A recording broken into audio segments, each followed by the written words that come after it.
Sistanga wala bro demal seeti Fall Pro. Fall Pro shop moom la Mboro gépp di wër góor wala jigéen mag wala ndaw daw sil gaaw seet si Fall Pro shop waaw bienvenue du ay caaxaan t-shirt body Lacoste jean wala cargo ay chemise yu rafet lool te am classe super 100 pantalon coton lépp loo soxla di nga ko fekk ci Fall Pro shop. Fall Pro yemul foofu de lépp loo soxla ci dàll góor wala jigéen mag wala ndaw ay dàll yu rafet lool te am classe di nga ko fekk ci Fall Pro shop. casquette bonnet chaussette ba ci bling bling lépp loo soxla di nga ko fa fekk boo bëggee stylé daw sil gaaw seet ci Fall Pro shop mi ngi nekk en face station MK dendee ak projet jàppoo bi soo ko bëggee jot mën nga ko woo ci numéro yi 76 588 19 36 wala nga woo ko ci 70 360 83 68 yaa mën de. rabbi la ilaha. Céramique Générale Al Amin di boutique buy yëngu ci lépp lu jëm ci wàllum carreau ak sanitaire yu moderne. waaw Céramique Générale Al Amin dafa boole professionnalisme xarañte ak expérience bu mat sëkk ci liggéey bi di jaay ay matériel yu am qualité ci anam bu sell boole ko ak ay njëg yu xéwale lool. Céramique Générale Al Amin moo ngi nekkee ci route de Kounoune Villa après usine fer premier Dodane wala mën nga jokkoo ak ñoom ci 77 863 13 13 wala ci 78 478 15 50. Céramique Générale Al Amin taxaw tem ngir dab seen bànneex ci li ngeen soxla.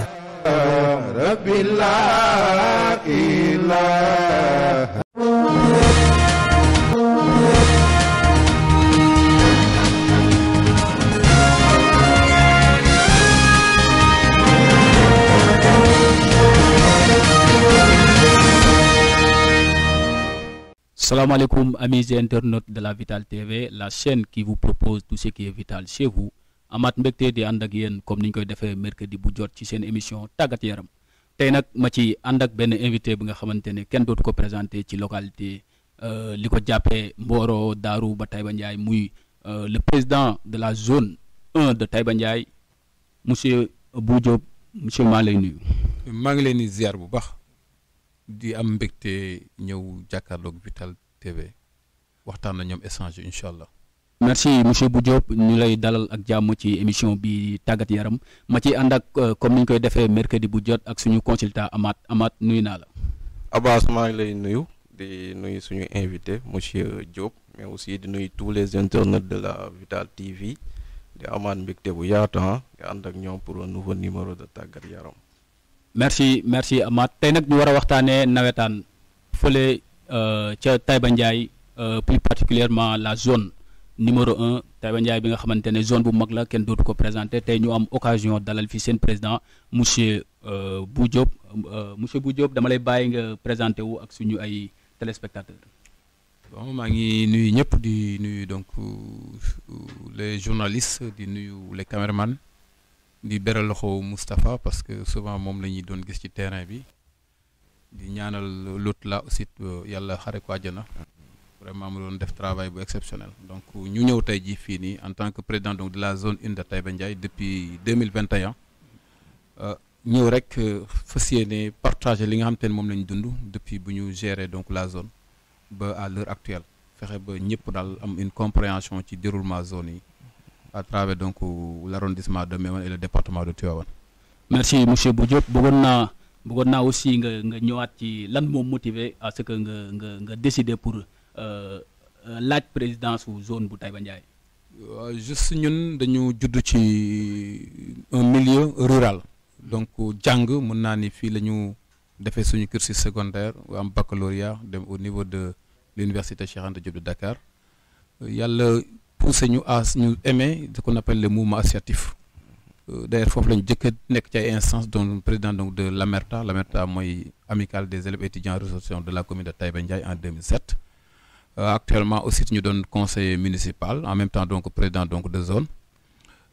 li ñu motivé nag mooy dañ doon sport dañ ko bëgg di ko dund ñu nekkoon ci une zone rurale suñu dëkk am ay grands yu ko bëgg mais malheureusement amuñu woon possibilité pour dugg ci pomi ñun yàlla dimbali ñu teel ko bëgg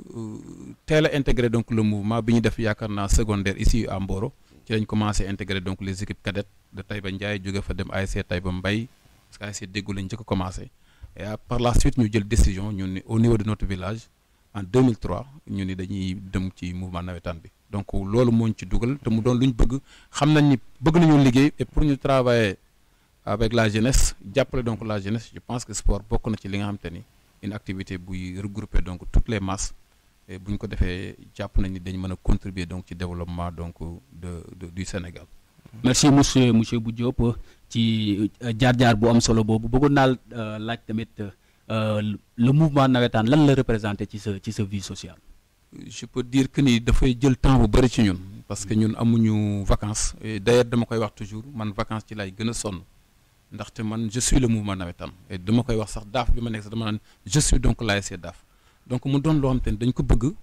parce que dañu doonoon joueur tourné doon donc dirigeant tourné doon membre donc de la zone et donc ñun suñu vie lépp ci mouvement associatif lañ ko def dañ ko xam mouvement associatif xam ni le mouvement nawetaan bokk na ci mouvement associatif yu gën a représentatif donc ci Sénégal parce que foofu ngay dajale donc toutes les masses yi nga xam te ñoo gën di rebelle wu les masses yi nga xam te ñoo gën a consciente et masses yooyu noonu foofa demee ba am ay performance nga commencé di fa liggéey nga gis ni am na contribution bu muy def ci wàllu comportement ci wàllu développement et ci wàllu donc ak citoyenneté ak civisme je pense bien que en tant que citoyen donc du Sénégal dañu war a taxaw ci loolu pour jéem a jàpp ci mouvement nawetaan jëmale ko kanam parce que gis nañu doon na mouvement boo xam te il est incontournable pour donc les questions de citoyen les questions de civisme mais aussi donc pour le développement surtout côté culturel bi donc de notre pays. merci monsieur Diop ci engagement citoyen boobu bu am solo boobu Amath dégg nga li monsieur Bou Diop wax soo amoon yenn kàddu yoo ci sànni lan lay doon. waaw Abbas déjà avant tout boog di ko féliciter ci final bu neex bi nga xamante ne organiser na ko les équipes et la population de Taïba Ndiaye mercredi passé mais aussi di ko remercier ci raaya bi nga xamante ne jagleel na ko l'équipe de la Vital TV ñu jël ko ak mbégte lool ça soit muy ñun waa desk sport bi ak voilà tout le personnel à sa présence ñu ko ci remercier bu baax a baax voilà di wax ne nawetaan bokk na ci solo si mooy promouvoir des leaders c'est-à-dire voilà dëkk boo dem am na fa ñoo xamante ne amaana voilà am nañ xam-xam am nañ yenn compétence yi donc voilà nawetaan dina leen permettre ñu daal di wane li nga xamante ne moom lañ mëne daal di ko jëriñ seen dëkk mais aussi daal di ko jëriñ surtout seen ay jeunesse te soo xoolee les présidents de zone ñu si bëri dañu judd ci nawetaan yaroo ci màggees yi voilà ñu si bëri suñ nekkul ancien joueur soit ay entraîneur la ñu woon wala ñu doon ay président ASC doon aussi doomu dëkk bi donc je pense que loolu lu am solo la te wax dëgg yàlla suñu zone yi seetlu nañ ni y a des voilà compétence yi ñu ngi fi mais aussi voilà nit ñi ko mën a ñu ngi fi aussi quoi waaw muy Mboro Taïba Daaru seetlu nañ ni que ci année yi yëpp wax dëgg yàlla voilà y a des yoo xam ne ñu fiñ ko yi passé sori moom mi je pense que zone bi mu jiite ku xool ces dernières années je pense que elle ne cesse de monter en puissance te je pense que ci kanam dinañ si gën a ñëwaat bu baax a baax mais Ndiaye je pense que dëkku football la ñoo fa nekk mais aussi y a des dirigeants yoo xamante ne ñu ngi def un travail bu remarquable. loolu nga bëggoon ko voilà poser cette question actuellement la population de Taïba tey voilà ban gis-gis lañ am ci mouvement nawetaan est-ce que tournoi de football rek lañ ko jàppee wala une école de vie boo xamante ne ni ngi leen di servir bu baax a baax parce que nawetaan kat am na njëriñ yu bëri yoo xamante ne am nañ tey population Taïba fan lañ teg nawetaan. waaw merci beaucoup ñun ci suñuy objectif sax mouvement nawetaan parce que kon moi jàngalekat lañu je suis un professeur d'histoire et de géographie au lycée de Taïba Ndiaye ñu jàpp ni jàng am na solo mais mook tàggat yaram dañu ànd parce que dañ naan un esprit sain donc dans un corps sain donc kenn ku nekk war nga am benn gis-gis ci mouvement nawetaan bi te ren ñu gis ne am innovation surtout avec les directives donc de l'État sénégalais ñu gis ni dañu wax ne ñu intégrer et d'ailleurs dans le mouvement nawetaan loolu la ñu mos di wax dañuy intégrer donc d'autres activités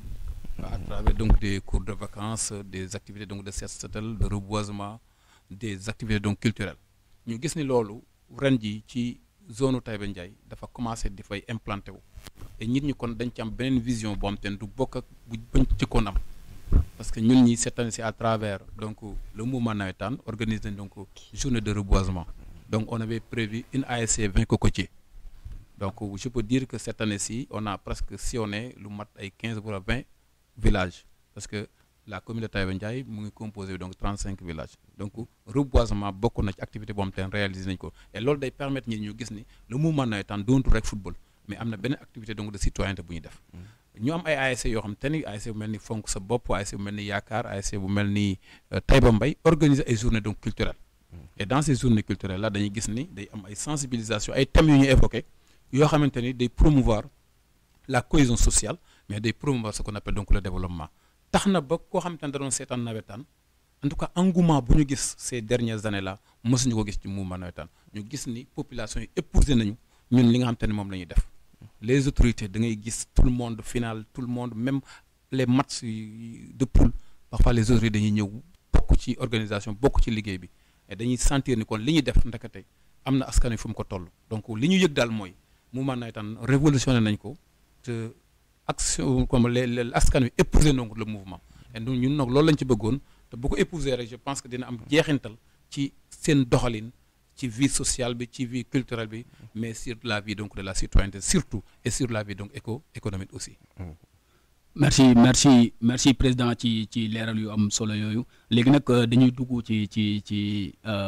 au cœur du débat comme ni ñu koy waxee ku wax nawetaan wax zone bu mel ni zone bu Taïba Ndiaye ñëpp xam nañ ni zone bu mag la bëggoon nañ xam zone bi yan équipe ñoo ko composé nan la répartiro loolu yëpp bëggoon nañ ko xam sooñ ci mënee indil ay leeral. waaw la zone 1 de Taïba Ndiaye parce qu'on avait une seule zone donc à partir donc de 2021 ñun ci lañ accédé donc à la tête donc de cette zone là mais aujourd'hui je peux vous dire que ni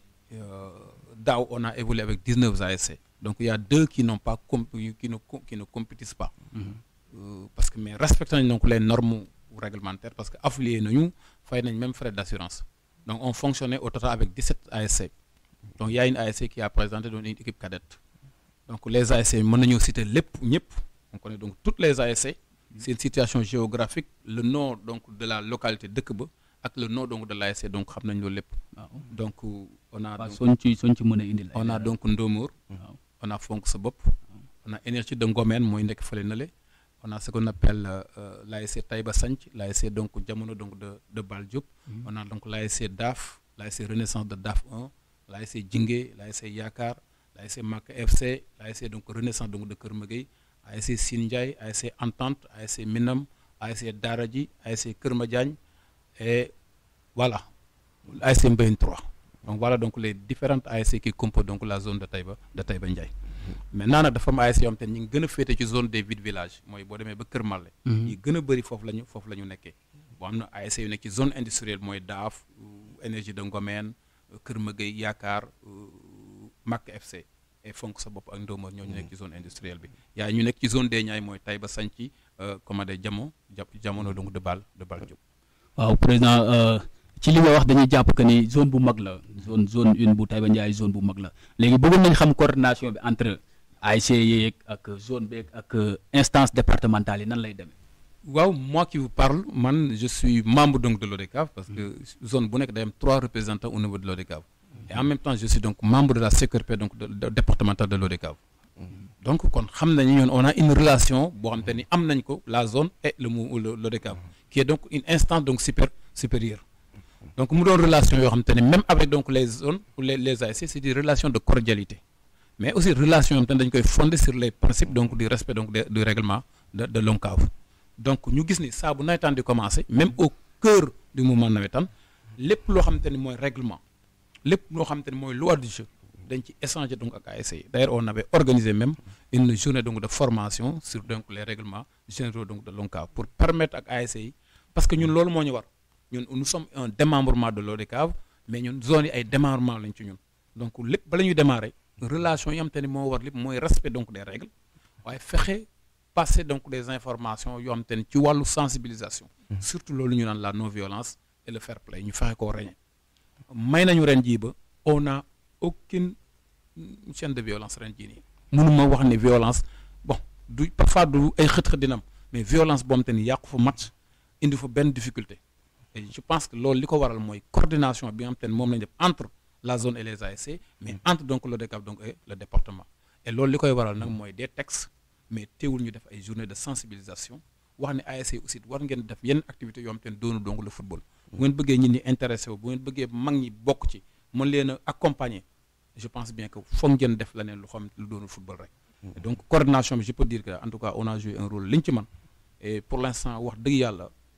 tout se passe bien entre donc la zone et les ASC et entre donc la zone et l'ODCAV de Tivaouane. waaw merci président ci leeral yu am solo yooyu képp ku wax tamit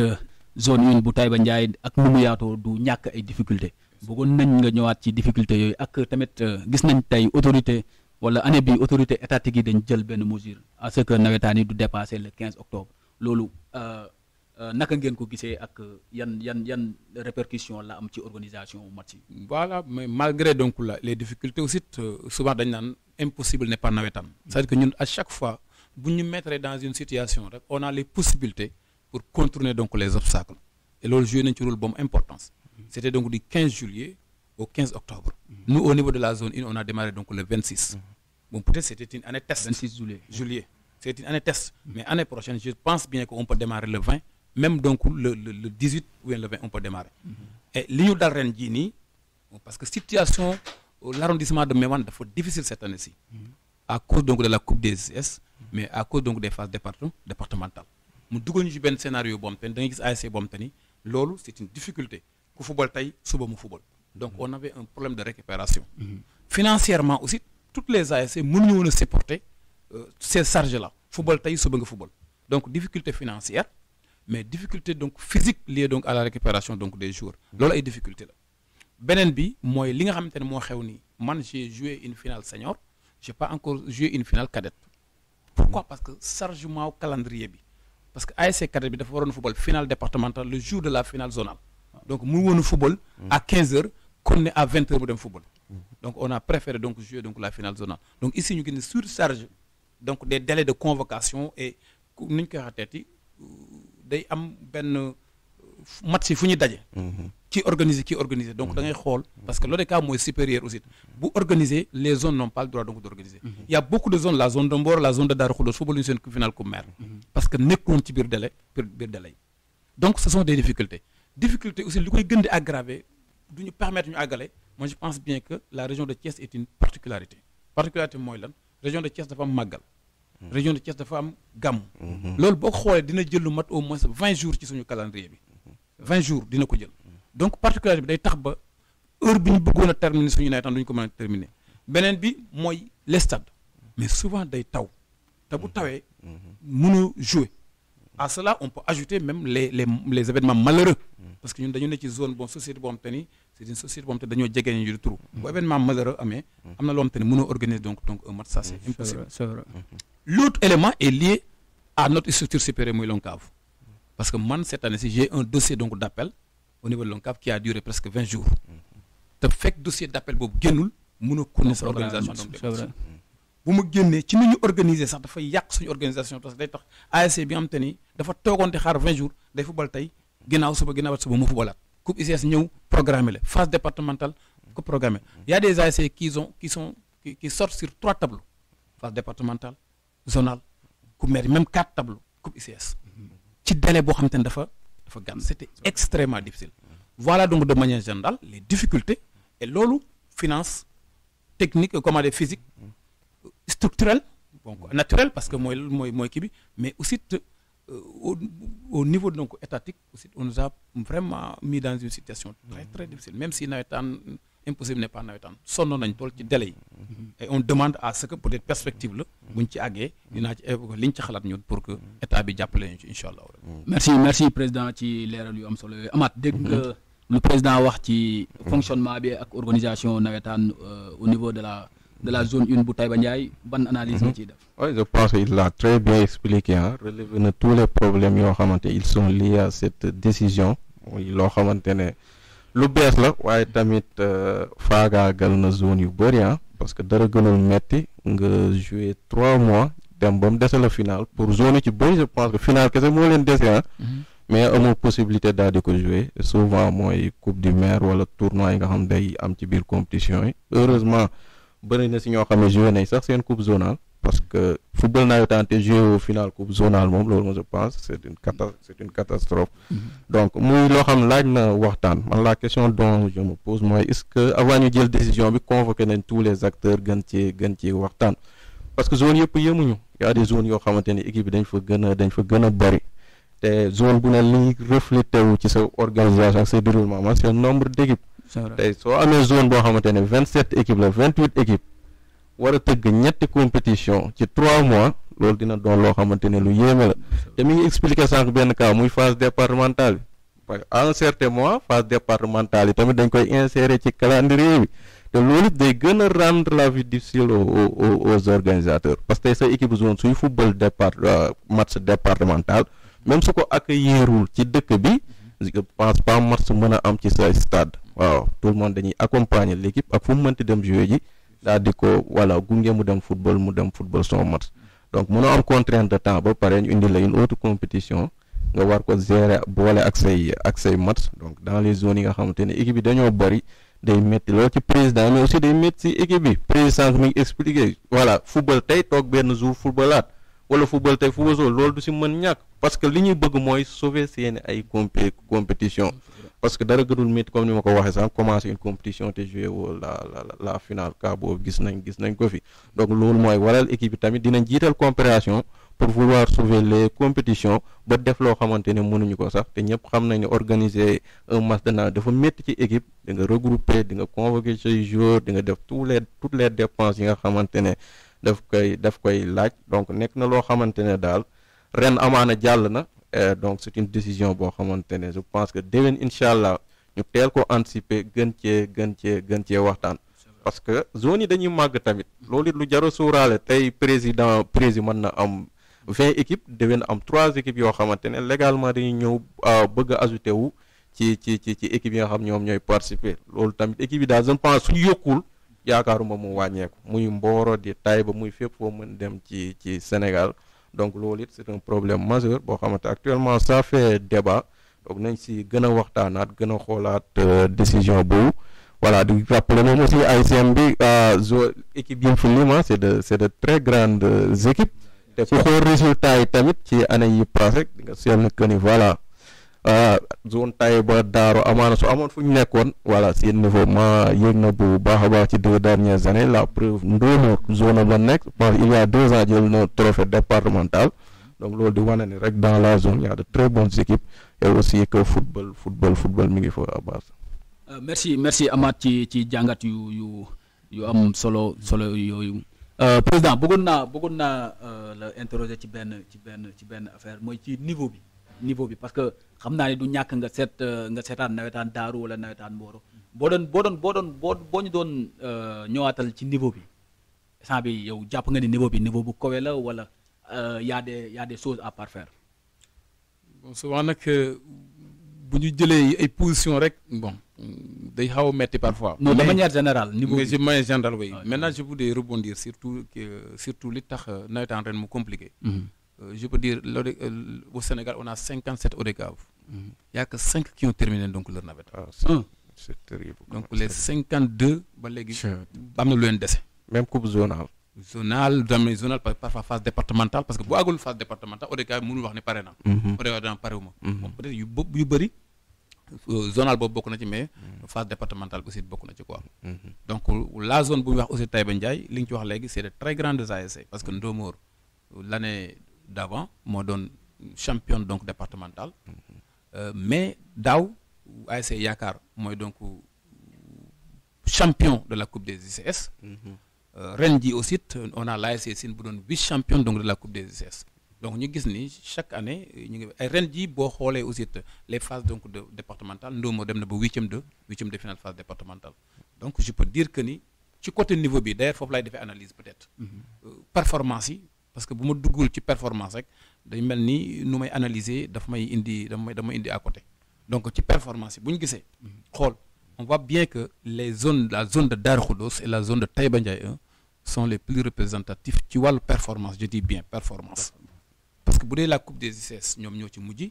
soo xoolee donc les phases départementales bon il y avait Djubo de Mboro voilà, mais il y avait Ndomour et il y avait donc Darou Khoudoss ñoo aussi ñoo mujj ci compétition bi. Donc je peux dire que ni niveau bi xool naa ren mais man vraiment bon gis ma lu ma impressionné du côté donc de ma zone aussi. Même l'ASC Ndomour qui est donc la meilleure équipe bon je vois que ni vraiment ça il reste beaucoup de choses. parce que boo koy comparé parce que joueur nga woon boo koy comparé ak seen jamono ak xale yi léegi da ngay sentir que ni affaire bi xaw na des quoi. Non oui parce que les joueurs actuellement dañ leen jël en charge correctement mais malheureusement bu ñu nekkee ci terrain yi li ngay gis. En tout cas man vraiment ren le niveau bu ma gis.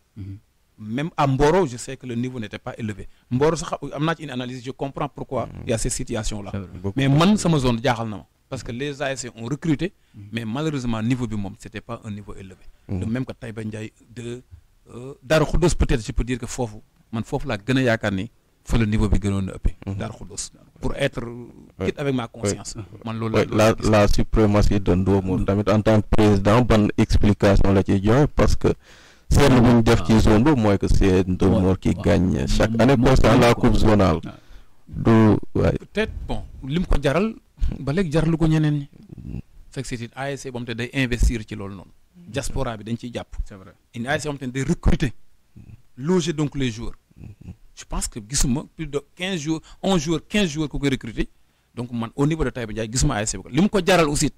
en terme donc financier jaralu ko benn ASC en terme de mobilisation jaralu ko kenn et je pense bien que loolu noonu mooy impacté ci résultats yi nga xam te ne moom lay def. Et d'ailleurs damay wax ne ASC dañ ko xaw a sax ragal mais doontu sax ci jeu bi mais tur bi rek ak engagement ak nu muy ñëwee. Et je pense que loolu aussi joué na parce que psychologiquement dafa am ASC boo xam te ne mën na la gagné. Ndoomar boo dajee moom final rek je pense bien que bu ñëwee bu sumee koo def ay affaire rek non je pense bien que bu yow boo moytul da ngay sedd guy. Donc yooyu aussi c'est des choses yoo xam te ni peut-être moo ko may performance yi muy def ni mais cette année ci moom rencontre na ay difficultés je pense que année prochaine dañ am niveau bu gën a yéeg. jàpp naa loolu parce que les gens vont se préparer nawetaan léegi gars yi footuñ ci.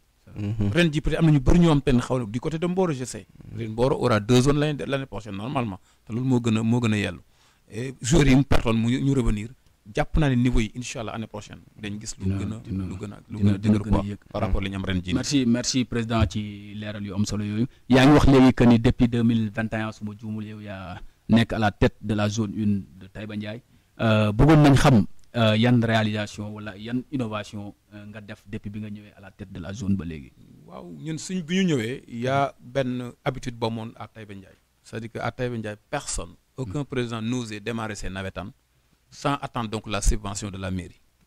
c'est-à-dire ku doon def navétane rek bu la mairie bi subventionné wul parce que la mairie de Taïba Ndiaye aussi day subventionné bu baax.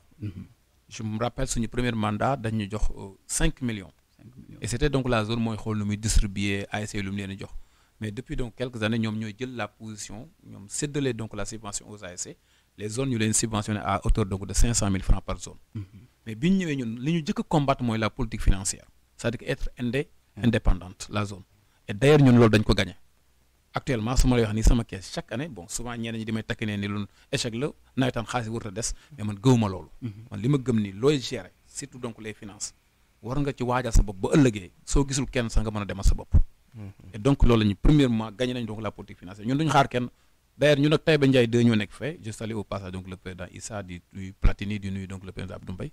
mais peut-être ñun ñoo innové loolu ni duñ xaarati mairie bu ñu naan nawetaan commencé rek man fi ne année prochaine le 15 je peux démarrer mes nawetaan et toutes les charges yoo xam te ne mooy préparatif jënd loo war a jënd fiilee lu mu mën doon mën naa ko jënd sama bopp ko ne samay mouvement nawetaan donc premièrement on a gagné ce qu'on appelle ou bien on a prôné cette politique donc financière. Deuxièmement dañoo joxaat nawetaan gëdd bi parce que dañ ko délaissé woon donc dans notre zone là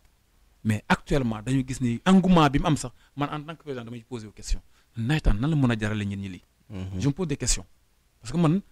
mais dama gis ne ñit ñi dañ ko teg foo xamante ni sax man jàpp naa sax waru àgg foofu noonu jaral na leen lu ne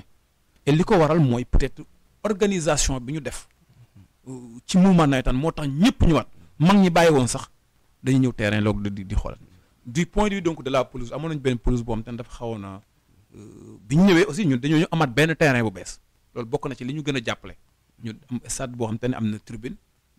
Tobène Po def ko à hauteur donc beaucoup de millions 50 et quelques millions 55 millions bu ma jumul wala ko ëpp mu defaral ñu ko mais bi ñu ñëwee gis ni pelouse bi ñu defaroon dafa am tuuti problème ñun avec en collaboration avec donc la mairie fexe nañ ba ñu tegalaa ñu benn suuf ñoom Moustapha mi ñëw foofu xam nañ ni bon dafa mais ça a causé un autre problème pour que dafay gaaw d'état teewul ba léegi dafay gaaw d'état donc ci côté boobu aussi travail nañ ci bu baax du côté des instances de la CQRP des instances financières donc ci côté boobu daal ñun ñi gën nañu am ak dal gën nañu am une confiance totale renouveler ko donc aux zones souvent du ñàkk nag ay quelques critiques mais de manière générale en tout cas on a innové et actuellement pour une perspective bu ñu ci demee am nañ suñu terrain moom tamit am nañ vestiaire donc am nañ toilette am nañ grille de protection donc de manière générale loolu yëpp ci seen magistère la amee bu ñu ñëwee exactement ci lañ ko amee noonu donc loolu aussi c'est très important bon peut-être suñu njàmbaar mais dafa fekk rek ak politique yi nga xam te ni moom la ñuy def ñu dajeek moom et loolu moo ñu gën a yombal donc mbir mi donc pour l'instant daal du point de vue organisationnel souvent mën nañu rencontrer ay difficultés mais de manière générale vraiment ñi ngi gérer donc la situation parce que infrastructure yi ñi ngi ñëw te xam naa am na loo xam te ne dina ñëw ci kanam bu ñu demee ci perspective yi dinaa ko mën a aborder incha allah rabbi merci président ci leeral yu am solo yooyu bëggoon am na foo xamante ne tamit maa ngi la fa doon xaar te dégguma nga addu ci bon bi ngay ñëw en 2021 peut-être que en 2020 ku jël coupe zonale bi am na lu mu daan am yow bi nga ñëwee da nga ko yokk wala fu mu nekkoon fa nga ko bàyyi donc ñun moom macha allah donc lépp loo xam te ne dañ ko doon def avant ñuy ñëw ñun dañu relever donc le défi parce que bi ñuy ñëw ci zone 0 franc lañ fekk souvent nawetaan saa bu ñu paree dañ naan kees gi jeex na jour final ba la gars yi tasaare affaire yi mais avec nous tel n'est pas le cas bay ñëwee 0 franc la ñëw tey jii bon su ma mënul wax parce que peut-être sama kees mun na am lu ëpp 500 000 jëm kaw donc loolu aussi donc innovation la maintenant question bi nga laaj léegi nga ne bi may ñëw zone j'ai un peu oublié. Vainqueur. Exactement voilà les enveloppes. Les enveloppes ñun nag dañu bëgg a dem ndànk parce que gis nga réforme. boo koy def boo gaawantoo rek mën nga am problème. c'est-à-dire que boo jógee 500 000 rek dem 1 million Platini moo xam naa ni ndaanaan la bokkut ak man. mais dama ragal loolu quoi damay bëgg réforme booy def nga dem ndànk. parce que saa boo demee bu déwénee boo ko mënul rek yow mënutoo wax dara donc ñun dañuy yéeg par ndànk. mun naa wax ni daaw on a donné donc à l'équipe vainqueur donc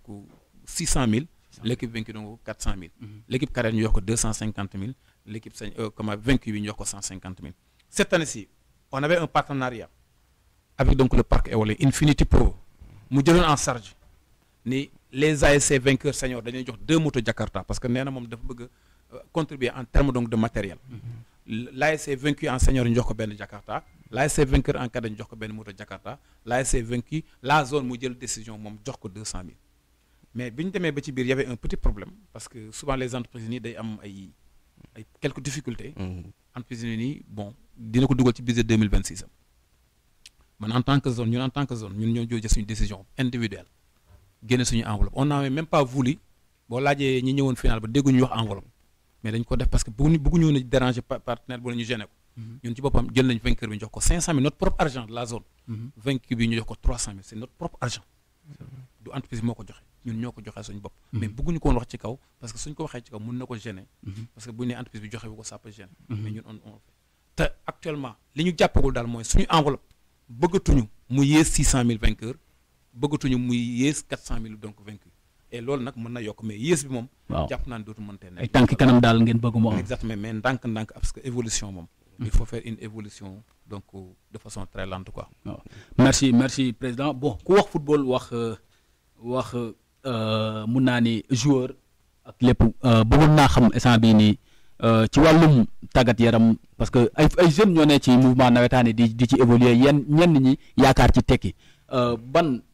jéego la zone bi mettre en place pour jàppale jeunes yooyu à ce que suñ mënee génn ci nawetaani ñu jéem a intégrer ay club wala comme ay structures yi nga xamante ne mën na leen jàppale à ce que ñu aller de l'avant. d'accord donc man mun naa ni bërki démb rek j'ai transmis un message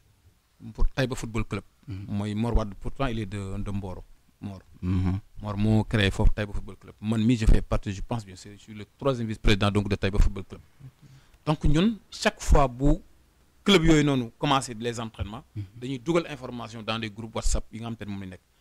pousser donc les jeunes là à ce que ñu dem entraîner. parce que li ñuy def nii le navétane c'est bien mais foog ñu professionnaliser ko pour nga def loolu nag foog nga dem intégrer donc ces clubs là et politique boobu noonu ñun moom lañ gëm te jàpp naa ne actuellement je vois que gos yi ñu ngi koy commencé di gëm. parce que am na ñoom te ni dañuy dem fële na le mais teewul ñi ngi football nawetaan. et cette petite catégorie là surtout donc la petite catégorie ñun à Taïba Ndiaye dañ ci commencé di jouer. Il y a donc des nawetaan de la petite catégorie il y a aussi donc des nawetaan un championnat de la petite catégorie organisé par quelqu'un qu'on naan Makumba Ndiaye ñu ciy dem nag di ci jàpp di ak teew ci instance yi di encourager donc les gosses non mat sax dañuy fexe ba les joueurs donc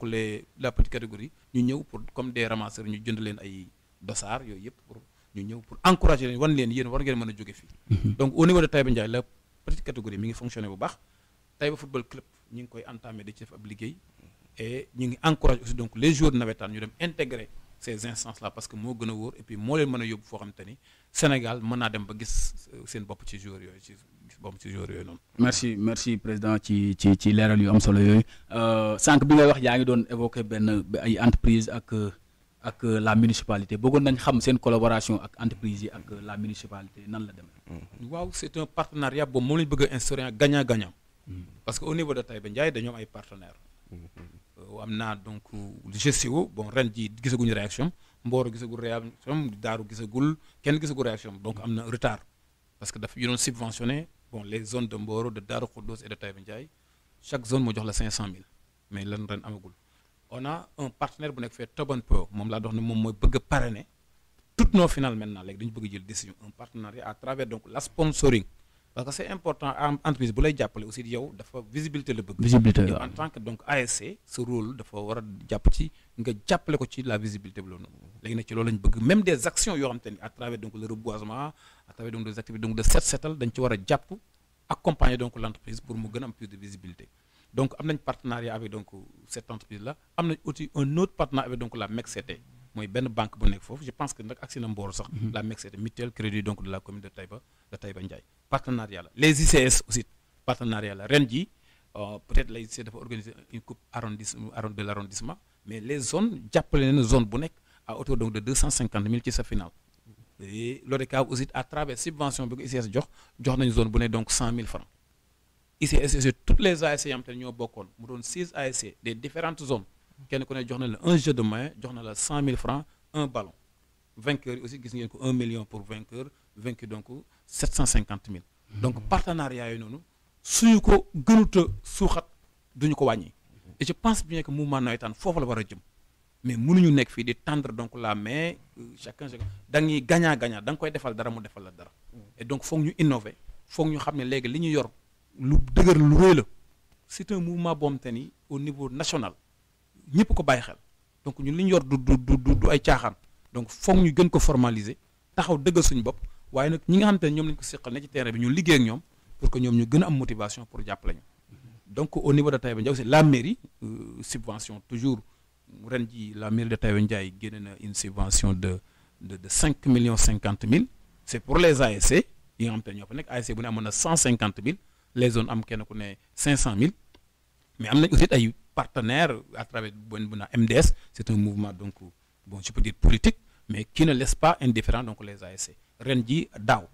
il a distribué donc le mois de 30 jeux de maillot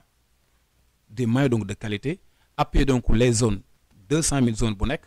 ak 2 ballons les ASC aussi un jeu de maillot plus ballon 30 ASC bi ñu demee ba final aussi appuyé donc les zones à hauteur donc de 200 000 donc boo xoolee chaque zone jox nañ la 400 000 mais aussi toutes les ASC donc des zones kenn ku nekk jox nañ la un jeu de maillot jox nañ la donc un ballon donc partenariat boobu daal ci lañ nekk te dañuy def le tout pour que mu gën a am innovation mu doon gagnant-gagnant. merci président ci leeral yu am solo yooyu boo waxee rek dañuy sentir nettement que ni bi ngay ñëw am na foo fekkoon la zone 1 de Taïba Ndiaye mais aussi am na foo ko yóbbu ñu lay ñaanal liggéey boobu mu jëm ci kanam. Amath dégg nga lu président wax ci réalisation yi ak innovation yi boo amoon jàngat boo ciy def lan lay nekk. waaw Abbas bañ ko dégloo liñ ci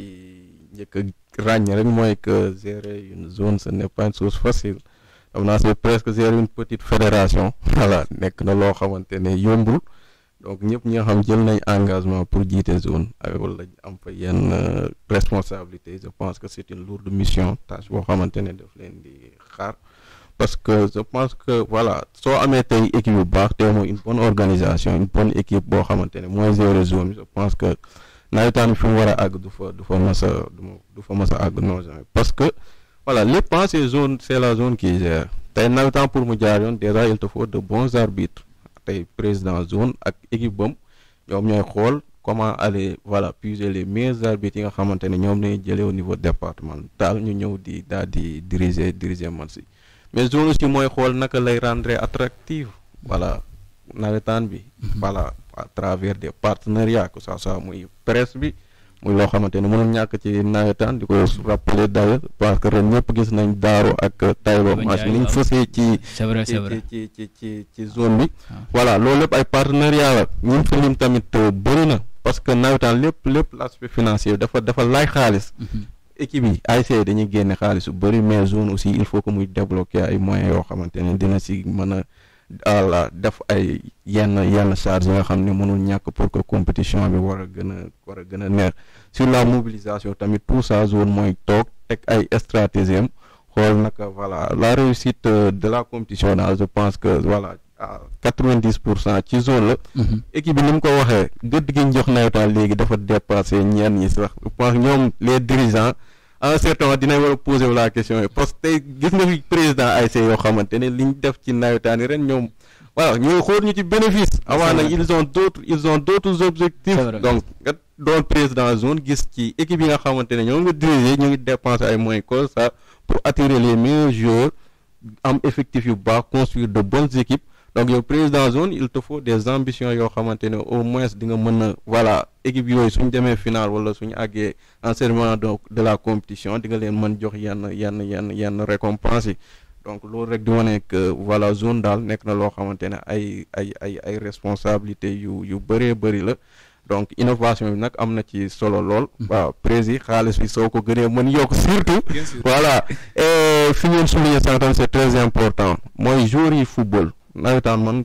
jàpp naa ni dépassé na fi nga koy footballé rek xaar ak say daal déwén jot nga aj wax say am talent yi nga xamante ne dafay fël chaque année dañoo war a am yenn opportunité yi pour intégrer certains clubs loolu tamit partenariat daf koy moyen tey certaines zones war nañ mën am yenn collaboration yi ak yenn club yi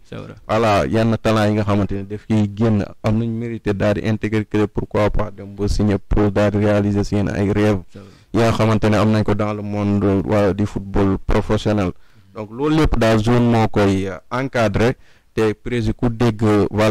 explication réponse yi nga xamante ne mi ngi koy joxe wax dëgg yàlla di nga xam ne que depuis 2021 am na fu jëlee zone yi mais aussi am na foo xamante ne foofu la koy yóbbu ci loolu rek ma bëggoon ko laaj d'après vos réalisations lan nga jàpp ne que sa expérience apporté na la ko ci succès bi nga xam ne am nga ko ci zone bi waaw ñu nag c'est que le mouvement associatif daf ñu yàgg tënk te li am solo mooy mouvement associatif dafa am le bénévolat c'est que da ngay def sacrifice sacerdoce ngay développer esprit boobu noonu ba ñu doonee xale ba léegi dañu mës a gëm ni dañu war a rendre service donc aux autres d'ailleurs dañ ci doon am sax ay problème ci vie familiale parce que loolu lañu mës a gëm bu kennee du dem ñun dañuy dem loolu nag daf ñu permettre tey lii la ñu permettre c'est-à-dire que n'importe quelle situation bu ñu nekk parce que instance su jeunesse yu ci bëri gérer nañ ko le mouvement étudiant boo ko gérer xam nga mouvement bu gën a délicat ak noonu c'est des soi-disant intellectuels yoo xam te ne duñu la may dara ñëpp ay intellectuels lañu donc nga jiite ko de façon consensuellement te yàlla dimbali ñu mosuñoo voté c'est-à-dire que ñun suñu même bu ñu jël 2021 on n'a pas fait de vote 2000 bii ñu mujjee def on n'a pas fait de vote on nous a élu donc de façon consensuelle donc expérience boobu noonu le leadership bi ngay wax loolu daf ñuy permettre d'être leader boo amee expérience ci mouvement si da nga doon leader dina dem ba lu bëri dootu la jaaxalati te un leader moom c'est presque une personne complète ci côté yëpp nag ouverture le sens d'écoute la vision nga am vision ak am solo parce que leader moom foog moom vision xam fu nga bëgg a yóbbu li nga yor te loolu noonu li ñu ko may ñu am xalaat bi ñu am possibilité di déglu ñëpp nag ak attaque bi lu mu métti la critique lu mu métti dañ koy endosser jël ko tirer ci ay enseignements est-ce qu'on ne doit pas faire ça et d'ailleurs moo tax ñun amuñu benn problème n'importe quelle personne Vital TV bi tey jii soo moon benn suggestion ñu woo ma je suis à leur disposition pour déglu leen li ñu may wax parce que critiquer non il faut avoir un esprit critique c'est bon mais li ñuy bañ un esprit de critique il y a une différence c'est-à-dire que tout ce qui est loolu neexu rek nga ni baaxul mais une critique constructive donc jàpp nañu expérience bi ñu am ñun ci wàllu mouvement associatif moo ñu permettre tey jii nii ba ñuy jël mandat bëgg a bàyyi moi je vais voulu quitter mais ce sont des gens non c'est tellement difficile te lii tax nag mouvement nawetaan bi nga mun ci am ay réussite engagement total ngay def moi j'ai pas de vie de famille parce que dama koy jox àq gis nga nit ñi lu ñu la dénk boo ko téyee am na loo xam te ne mënatoo koo def da nga koy jox àq man je suis au terrain tous les jours 14 heures maa ngi terrain maay mujjee foofu noonu terrain chaque jour maa ngi ci mouvement nawetaan xool comment ça se fonctionne donc li ñu ko may mooy expérience bi ñu dund moo ñu permettre tey jii ñu mën a agsi fii ba nawetaan duñ ci xuloo nawetaan on est prêt à accepter toute critique nawetaan on est prêt à se sacrifier donc pour le mouvement nawetaan donc loolu nag jaar-jaar moo la koy may te jaar-jaar je pense bien que apprentissage la te ñu bari ci lu ñu ci jàng bu baax mouvement nawetaan bi jàngal na étudiant bi jàngal nañu mouvement politique bi parce que ñun aussi on fait la politique donc man conseiller municipal là actuellement à Taïba Ndiaye donc yooyu yëpp nag daf lay defar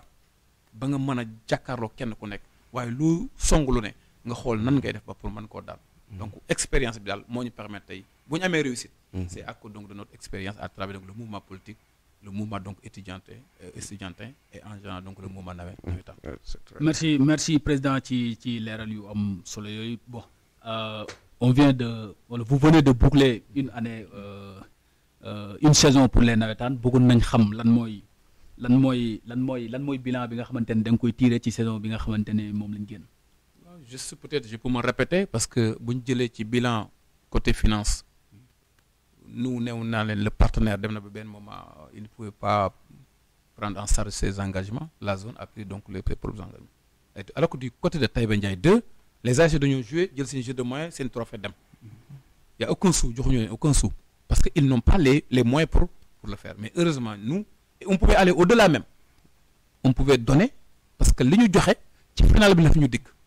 ñun on pouvait donner 750 000 vainqueurs 500 000 on pouvait faire ça mais comme dafa am partenaire boo xam te ne moo jël en charge mbir mi dañuy def ndànk aussi xool ba xam moom bu ñëwee lan lay def donc financièrement nous sommes autonomes mais dans le domaine surtout les PV mooy CQRP aussi on a 2 dossiers yoo xam te ne ñoo dem benn dossier moo dem département moi je suis donc membre de la CQRP départementale dañoo confirmer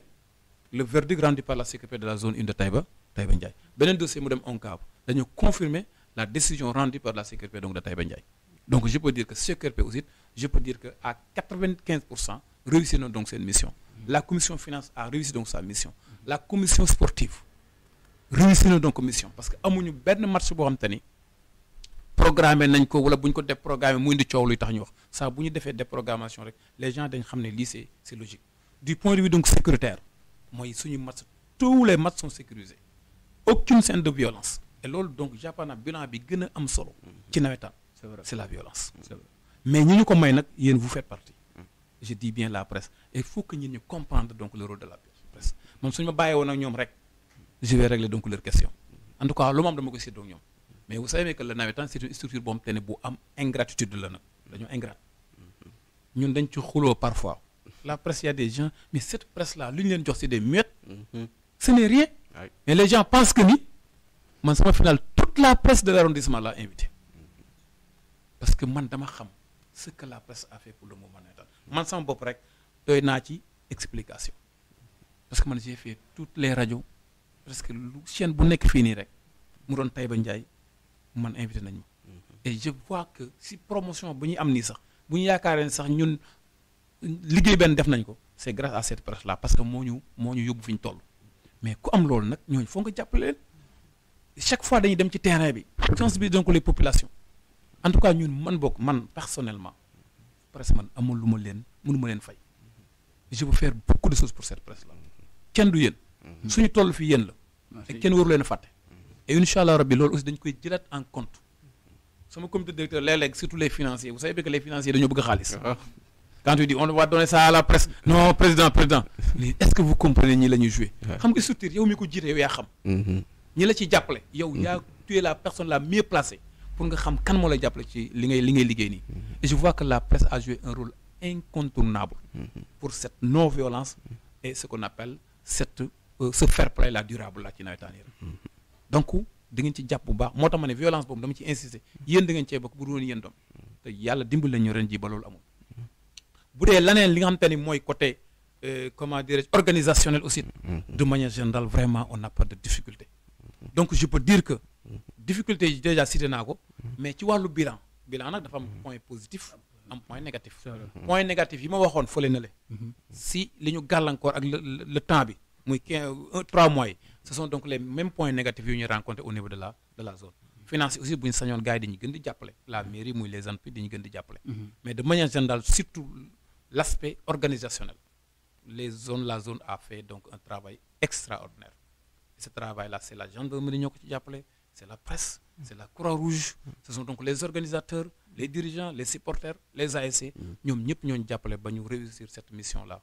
qui est organiser nawetaan sans violence waaye nag nga terminer wax nga ko léegi à base je pense bien nga ne ko football nawetaan te footballoo final zonal échec la mënu ko justifier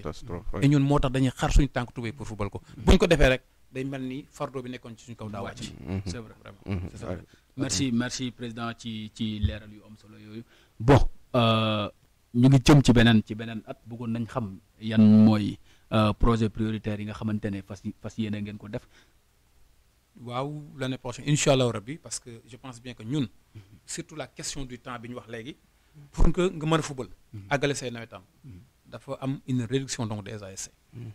je prends donc l'exemple de Mboro ne peut plus continuer avec 27 ASC bu ko bëggee su moytu moom problème pour àggale ay nawetaanam parce que nawetaan dafa am aléa mooy yi ma cité woon déjà donc une réduction des ASC man ni nga may gisee ni dama am benn réticence ci surtout les nouvelles créations Abbas mi ngi ko wax mais dama ci am réticence parce que actuellement nawetaan bi dañ ko réformer ba pour nga doon une ASC buy doog di dugg il fallait que nga am un récépissé te récépissé yi modalité yi assemblée générale ngay def bind expliquer li nga lan ma dugal ci nawetaan war a dem ay casier nga war ko am yooyu yëpp procédure bu gudd la. président nga baaxam foofu dëkk bu ne day déléguer une équipe wala benn dëkk bi am na droit voilà am ñaari équipe naka lay demee. équipe bi foofu pour créer une ASC dans la zone Taïba. Pour créer une zone. Pour première une zone. On doit avoir 7 ASC minimum. mooy 7 ASC. c'est-à-dire que zone boo amee 7 ASC rek 8 mën nga am nga droit créer une zone. maintenant pour créer une ASC aussi souvent lu tax dama ci am ay problème mooy dañu war def une enquête de moralité sur le terrain. parce que ASC ni ñu koy créer léegi c'est ça qu'on appelle donc la prolifération des ASC. ku mer dem créer footballuma gars yi ñooy football dañ may teg ban xaaral ma dem créer ASC. je pense que loolu aussi dañ ci war a jóg xeex ko mais ñi koy xeex c'est pas la zone parce que c'est pas la zone qui doit installer une ASC. c'est l'ODCAV qui installe une ASC. mais boo leen liiree peut-être bon on est en radio ou en télévision il y a des choses yoo xam te ne mais soo liiree xam nga ASC bi nga xam te ne dafay affilié wu dafa am lu muy indi. en terme de finance. donc ñëpp est-ce que mën nañoo muñ loolu. man je sais bien que man parfois damay muñ loolu parce que su ma gisee ni su ma ko créé ça peut amener des problèmes man damay daaw arrivé na ma bon j'étais en correction de bac maam ñaar ñu ma yóbbu man dem leen ñu dem bi ñu xoolee gëstu xam ne ASC bi ñi koy créé dañoo mer te loolu mun na indi instabilité ca koñ ba dañ ni ASC bi ñun mun ñu laa créer ñun on laisse tomber. donc comme ni ñu ko waxee noonu la prolifération des ASC war nañ ci travail bu baax nan lañ koy créer ndax dañoo mer ndax buñ ko créer mën na fi indi coow bu fekkee dafa indi coow mais waroo ko créer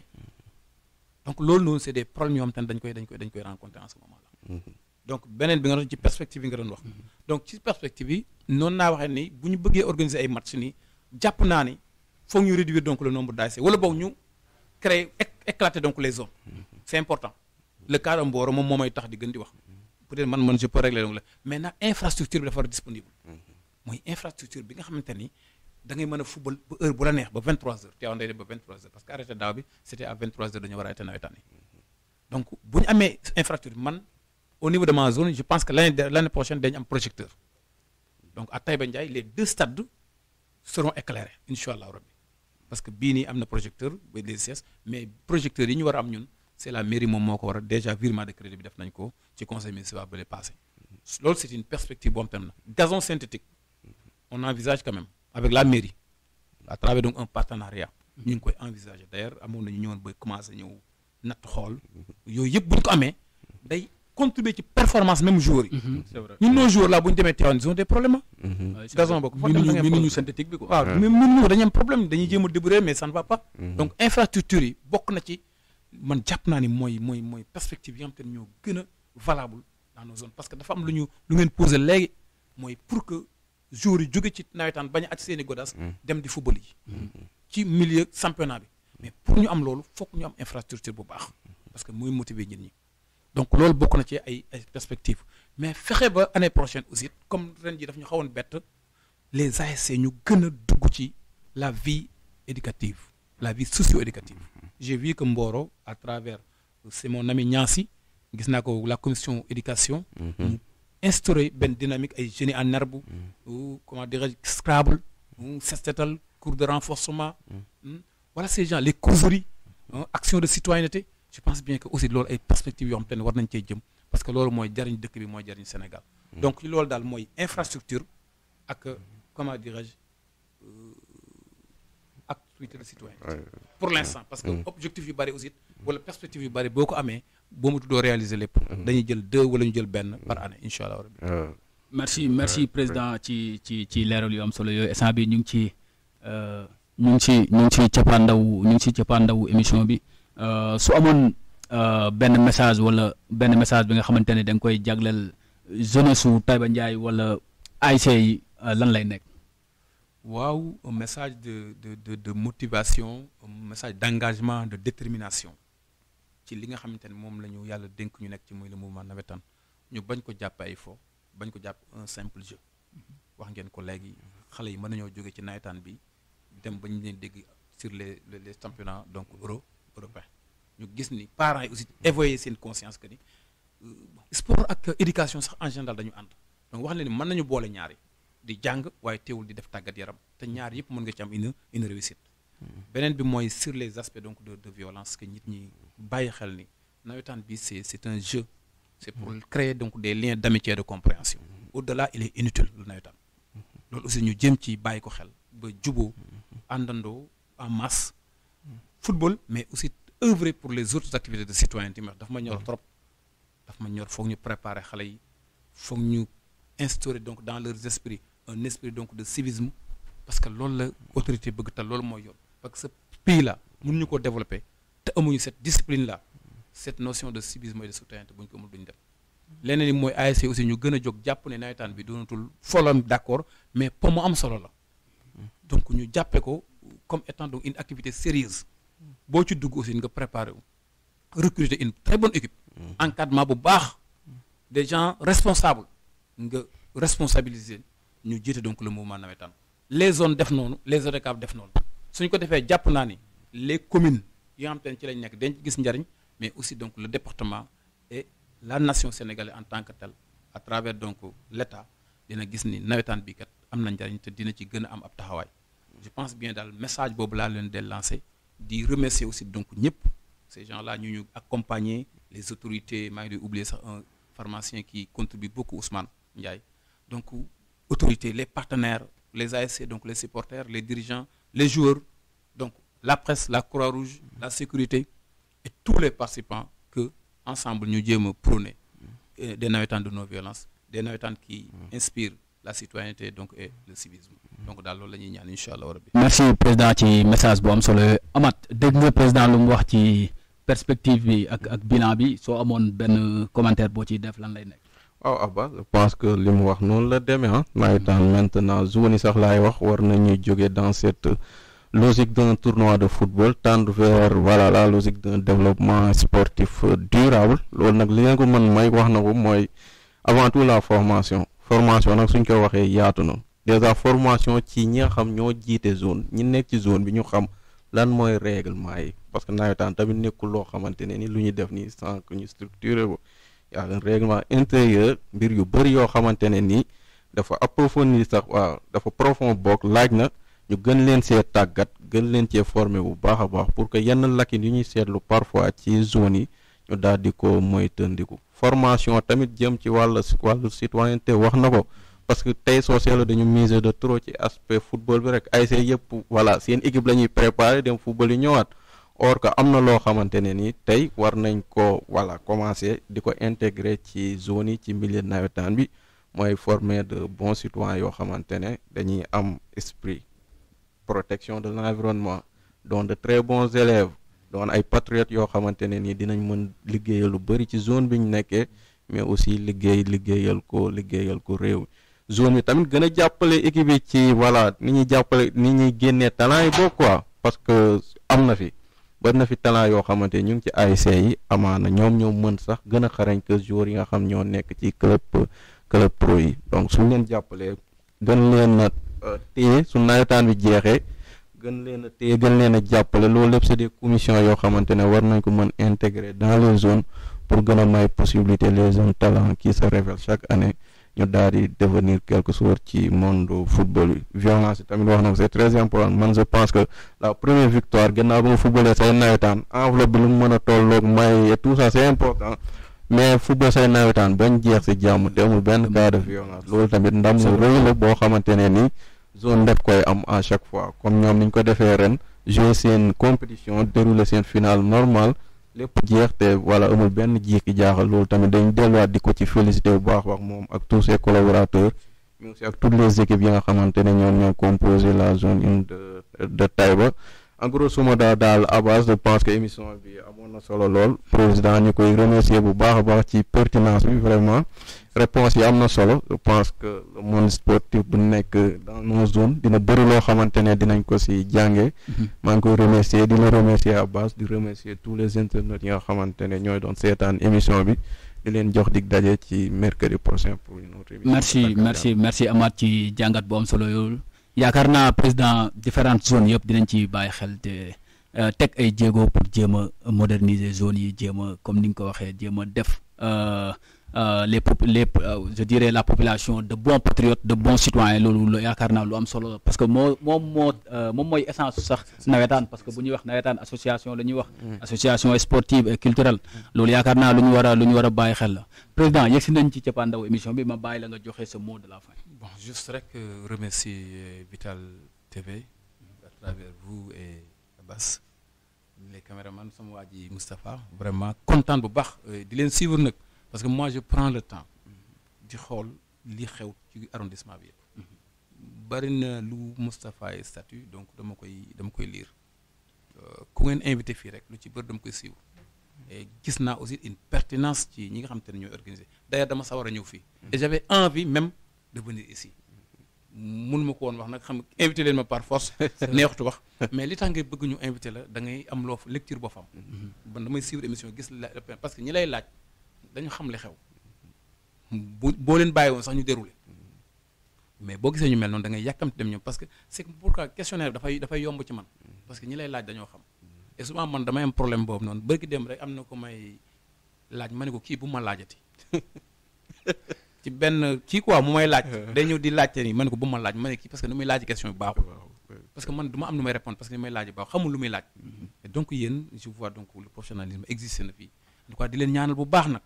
je pense que bi ma ñëwee fii nii vraiment je suis très content ça c'est une fierté pour je ne dis même pas pour Mboro mais c'est pour tout le département et je sais bien que incha allah rabbi di ngeen avancer ca kanam en tout cas man content naa bokk bu baax a baax ci yéen c'est li ma fii doon yaakaar fekk naa sax lu ko ëpp et loolu li ko waral mooy seen liggéey parce que mosuma fi ñëw mais xam naa ni ay ndaraan moo fi nekk donc di leen ñaanal bu baax yéen ñëpp yàlla def lii mu gën a doon lu yokk boobu ëllëgee fu ñu toog di ko seetaan kër ga la ñuy toog jàpp télévision di seetaan je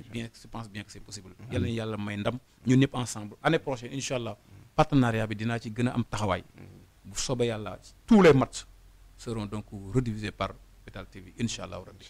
maa ngi leen remercier ba kontaan merci président di la jaajëfal ci wuy si bi nga wuy si suñu invitation ak tamit témoignage yi nga def ci Vital TV et ci toute la presse de manière générale parce que reconnaissance la quoi te loolu day baax ñu taxaw ci parce que da nga nekk nit ku baax rek moo tax ngay wax loolu juste tamit am na loo xamante ne marqué na ma trop ci durant wu émission bi mooy le fait que ngay insister à ce que ñu jéem a former gars yi à ce que ñu devenir de très bons citoyens de très bons patriotes loolu engagement citoyen boobu dafa am solo te yaakaar naa zone yëpp wala ASC yëpp dañu war a liggéey vers loolu merci amis internautes de la Vital TV comme ni ñu ko doon defee mercredi bu jot tey ñu amoon mbégte di dalal ci émission bi monsieur Bou Diop nekk président de la zone 1 bu Taïba Ndiaye di leen jox dig daje beneen mercredi ci seen beneen émission tàggat yaram ci Vital TV, la chaîne qui vous propose tout ce qui est vital chez vous. Merci.